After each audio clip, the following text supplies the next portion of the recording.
Hi everyone. In this video we're going to be working on how to solve quadratics by completing a square. Notice that a quadratic has an x to the square, so anytime you notice that you're working with a quadratic, and notice the word solving is because you see an equal sign. So you have this equation equaling to this number. So how do we do it by completing a square? So there's always going to be steps that you have to follow, especially in this section, because completing a square isn't the easiest topic by no means. So in order to do that, first thing that you're going to do is you're going to ask yourself, is there a number that's being added or subtracted to these x's? If there is, you're going to get rid of this number by moving it over to the other side. So because there is a number, step one, I'm going to subtract the 7 over. And what's going to happen is this is going to become x squared minus 12x because I'm just bringing it down. This cancels out nicely, but I'm going to put a space because I need to figure out what number goes in there. And when I combine these, I hope everybody agrees, it's going to be negative 24. But because I added a space on the left-hand side, I'm also going to put a space on the right-hand side. Because in completing the square, my goal is to try to factor this out so nicely that I end up with something with a square. So how do I do that? There's one step that you have to follow. This first term, this A, remember A, B, C, we're trying to find the missing C. That C is found by completing this square. So in order for us to do that is I have to make sure that this A is equal to 1. If this A is equal to 1, I can go ahead and do this process. If the A is not 1, I need to divide everything out, which you're going to see on other examples. So because A is 1, I feel good. So I'm going to take this number. I'm going to divide it by 2. And then I'm going to square it. So negative 12 divided by 2 is negative 6. And then negative 6 squared is going to be 36. So that means I'm going to add 36 to the left-hand side and then 36 to the right-hand side. That's the reason why I added those two spaces, because I was trying to figure out what C was going to make this work so perfect that I'm able to solve this. So now once I found this C, what I'm going to do with the left-hand side is I'm going to factor out this left-hand side. So remember, we're factoring it out. I have to think about what two numbers are going to multiply 36 but combine to negative 12. And if you remember the signs, first sign drops, second sign is determined by negative times the positive is a negative. So I'm looking for two numbers that add up to give me 12 but multiply to 36. So in case you forgot, you could set up the table. The top left is AC, the top right is B. I'm looking for two numbers that multiply 36 because A times C is 1 times 36, and it adds up to give me 12 because my same signs.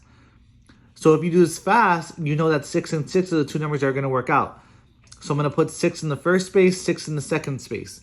And then always drop the 1x, which in this case is just x and x. Now on the right-hand side, you're going to combine negative 24 and 36, which I hope you agree is going to give you a positive 12. Once you do this, you're not done because you have to technically rewrite this. Anytime that you see the same parentheses twice, you should rewrite this as that parentheses, but raise to the second power and then drop down the 12. Now, if you did this correctly, this should look like a previous lesson. There should be one parentheses with a square equaling a number. Hence, complete the square. I completed it. So again, how did I do that? This C was not going to work out, so I brought the C over. I left the spaces. I figured out what number goes in here by using this step. Take your B divided by 2 and then square it. Negative 12 divided by 2 is negative 6. Negative 6 squared is 36. I add 36 to both spaces, and then I go ahead and factor it out, which I did. I went on to here. I factored it out, and it gave me this.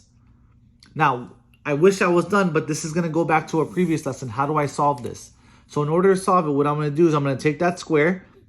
There's only one x in the problem, which remember the rule. 1x, try to get it by itself. I'm going to square root both sides. This is going to factor out to, this is going to cancel out to just leave me with x minus 6. But on the right-hand side, I don't know the square root of 12, so you got to do the trick. What two numbers multiply to 12, but which one can be square rooted? I hope you're thinking 4 and 3.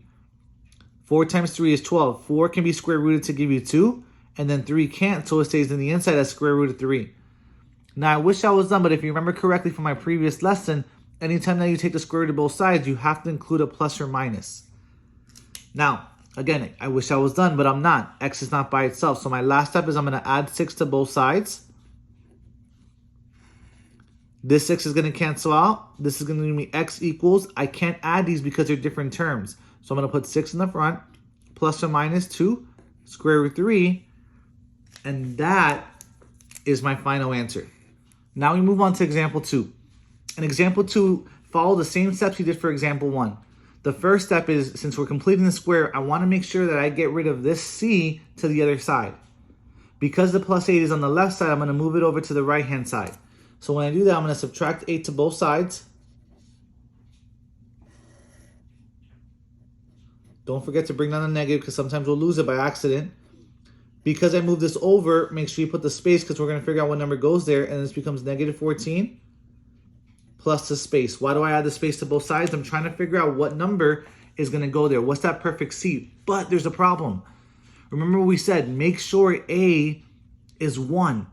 A is not 1, it's negative 1. So what I'm going to do is I'm going to divide every single actual number by negative 1. Notice I'm not dividing the parentheses because there's no actual number there.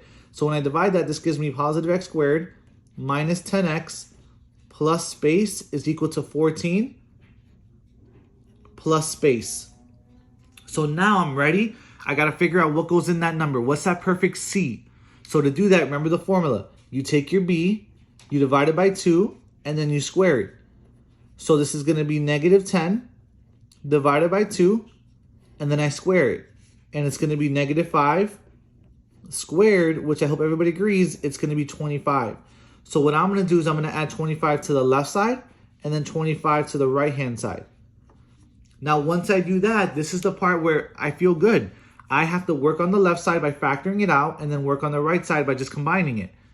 So when I work on the left side, remember we said there's 2 parentheses. You're factoring it out. Drop down the first sign, multiply negative times a positive is a negative, so the both signs are the same, so they're going to add. But they have to multiply A times C, which is 25. So remember the table that we always create? Multiplies 25 and what adds to 10. I hope you got this number already. It's 5 and 5. Because 5 and 5 work out, I'm going to put 5 at the end, 5 at the end. And then because that's a 1x, you're just going to drop the 1x equals 14 plus 25, 39. Now, before I go ahead and move on, I'm going to ask myself, did I do this correctly? You ready for the best hint ever? This space right here, this number is the same number that you get when you divide it by 2 before you squared it. If you follow that step and go back, pause the video, look at example 1. If you see that number is the same number, you did this right every single time and you can self-check your work along this way. So now that I technically am correct, I'm going to combine the x minus 5s by writing 1x minus 5 and then squaring it, hence the name complete the square, equals to 39. Then from here, this is your previous lesson where I'm going to go ahead and I'm going to solve by square rooting both sides. Remember the square and the square root cancel to just leave me with x minus 5 on the left equals to 39. And I'm like, oh, I don't know what that is. Well, remember, think about what 2 numbers multiply perfectly to give you 39. The only 2 numbers are 3 and 13. Neither of these 2 can be square rooted or simplified. So because of that, I know that my answer will be plus or minus the square root of 39. Now, I wish I was done, but remember, x is not by itself, so I'm going to go ahead and add 5 to both sides. And by me doing that, I'm going to get x is equal to 5 plus or minus the square root of 39, and that would be my final answer by completing the square. So now we move on to example 3. Now, if you feel a little confident, try it. Pause the video, try answering it, and if you get stuck or you finish it, then start the video and see if you get it right. So now in example 3, we want to ask ourselves, are we ready to just go straight ahead and complete the square? We're actually not. There's a C that I don't want here, and there's an A that technically is not 1. So I need to get rid of both things. So for step 1, move the C. It's going to help you out at the end. And then by me doing that, I'm going to get negative 4x squared minus 16x plus the space. Even though it cancels out, put a space there because I have to figure out what C is going to make it perfect. I'm then going to ask myself, okay, how do I get rid of that negative 4? Just do the opposite. Just multiply, so let's do the inverse, which is divide by negative 4. Don't divide them to spaces, only the actual numbers. That's going to leave me with x squared plus 4x plus the space is equal to negative 2 plus the space. Now, since we need to figure out what is that perfect C that's going to help us, I need to ask myself, okay, I'm going to take my B, I'm going to divide it by 2, then I'm going to square it.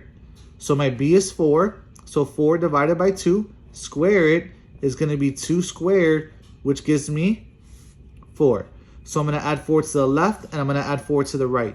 Now my next step is I need to go ahead and I need to factor out this left-hand side. So remember we said, to factor out, we're going to figure out our signs first. Our first sign is a positive, drop it. Then the second one is a positive times a positive, which is a positive. So I'm looking for two signs that add up to give me my A times the C and add up to B. So AC is 1 times 4. Fun fact, it's always going to be 1 because we made it 1. And then the B is going to be 4. So what two numbers multiply to 4 add up to 4? 2 and 2. So I'm going to put 2 on the back of each one, which I'm like, wait, did I do it right? Yes, I did. Look, this 2 is the same number I got when I divided by 2 before I squared it. So you know you did it right. And then you're going to drop out the 1x, but we never need the 1, so we'll just put the x. And then when we combine the right side, negative 2 plus 4 is going to be positive 2. So then on the left-hand side, there's the same parentheses. It looks great, so let's actually make it a square. X plus 2 to the power of 2 equals to 2. Now, once I'm here, this should look like the previous lesson. My goal is to get this x by itself. So I'm going to square root both sides. And that's going to be x plus 2 by itself, because this cancels. I don't need the parentheses anymore. And then plus or minus 2 is just 1 and 2. Can't be simplified, so I'm going to leave it as square root of 2. And then your final step is I need to get x by itself, so I'm going to subtract 2 to both sides. Remember, you can't combine these because they're not the same term. It's going to be x is equal to put the number in the front, and then the plus or minus in the back. And that is how you complete the square for example 3. And that's your final answer. In example 4, we're going to try solving this by completing the square again. If you feel comfortable and confident, pause the video, try answering it yourself. If not, let's go ahead and solve it. So in this example, you're going to ask yourself, okay, do I have an A that's 1? I do not. That's a 6, so I can't keep going forward. I need to get this to be a 1. But before I need to do that, I need to ask myself, is there a C that I need to get rid of? There is. There's a minus 2. So I'm going to add 2 to both sides to make sure that I have a perfect space on that left-hand side. By me doing that, what's going to happen is this 6x squared is going to drop. The negative 48 is going to drop. And then I'm going to leave a space so I can figure out what's that perfect C to work this out. And then remember, 4 plus 2 is 6. And then if you add a space on the left, add a space on the right-hand side. Now, like we said before, we need to make sure this A is 1. So I'm going to divide both sides by 6. Divide every actual number by 6. This is going to cancel out to give me x squared. Minus 48 divided by 6, which is 8. X plus space is equal to 1 plus space. Now, once I'm here, I ask myself, okay, what do I do next? I need to figure out what number goes in the space. Remember, there's a formula. You take your B, you divide it by 2, and then you square it. So me doing that, I'm going to get negative 8 divided by 2, and I'm going to square it.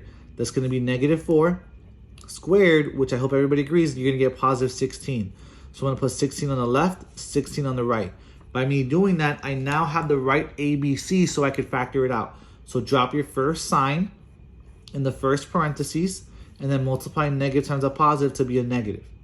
So because my signs are the same, they always will be the same, I'm going to add up to give me my B. So let's go ahead and work this out. So A times C is 1 times 16, which is 16, and it combines to give me 8. Think about two numbers that multiply to 16, add up to 8. It's 4 and 4. But I should have known that. Why? Because look, that's the same 4 that you were getting. So I'm going to put 4 and 4 in the back. Notice it's the same thing. And then I'm going to drop the 1x or just x. And on the right-hand side, 1 plus 16 is going to be 17. Now, before I move on, I'm going to ask myself, are they the same? They are. So I'm going to go ahead and rewrite this as x minus 4 raised to the second power, hence complete the square. Complete the square. And then I'm going to go ahead and solve it. I'm going to get rid of the square by square rooting both sides. This cancels out nicely. I don't need the parentheses anymore. So it's x minus 4 equals plus or minus. Ask yourself, can you find the square root of 17 or two numbers that multiply to 17 that can be square rooted? I can't, so I'm going to leave it as square root of 17. And then my final step is let's get x by itself by adding 4 to both sides. We've done this too many times, so we know we can't combine these because they're different terms. So you're just going to simply put it in the front. 4 plus or minus the square root of 17. And by doing that, we finish our process of completing the square. And this is our final answer. All right, everybody. Thank you for watching. This is a harder concept. Completing the square is not the easiest. But understand that there's 2 rules you have to follow. Make sure that your A is always 1. And make sure that the C is always moved over to the other side first before you divide it. So everybody, thanks for watching. Best of luck. And I'll see you next time.